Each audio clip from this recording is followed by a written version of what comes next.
વિશે કહીશ. સમગ્ર જીવસૃષ્ટિનું સર્જન પર્યાવરણમાંથી થયું છે. આપણે બધા પર્યાવરણનો એક ભાગ છીએ. પર્યાવરણ છે તો આપણે છીએ એમ કહેવામાં કોઈ ખોટું નથી, કારણ કે મનુષ્ય જન્મે ત્યારથી જ પર્યાવરણ સાથે તેનો સંબંધ છે. આપણા ઋષિઓએ પર્યાવરણના સાનિધ્યમાં રહી લાંબુ આયુષ્ય ભોગવ્યું હોવાના દાખલા છે. આજે માણસ પર્યાવરણને નુકસાન કરવાથી અનેક રોગોનો ભોગ બને છે. આથી કેવું યોગ્ય છે કે આપણે આપણા પર્યાવરણ અને સ્વાસ્થ્યનું રક્ષણ એકસાથે કરવું જોઈએ. પર્યાવરણનું સંતુલન આપણી સુખાકારીને સીધી અસર કરે છે.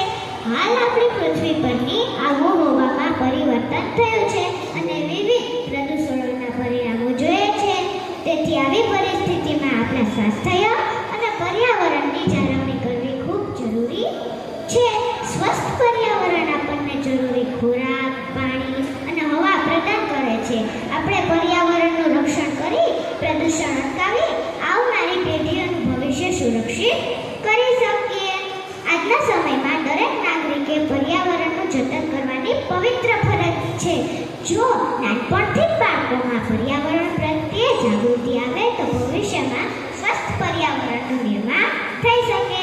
પર્યાવરણના રક્ષણ માટેના પ્રયત્નોને પ્રોત્સાહન આપવું જોઈએ અને નાટકો દ્વારા સંદેશા ફેલાવવા જોઈએ.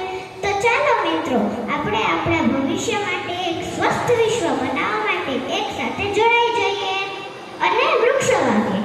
સ્વચ્છ ભારત, સ્વચ્છ ભારત. જય શ્રી કૃષ્ણ.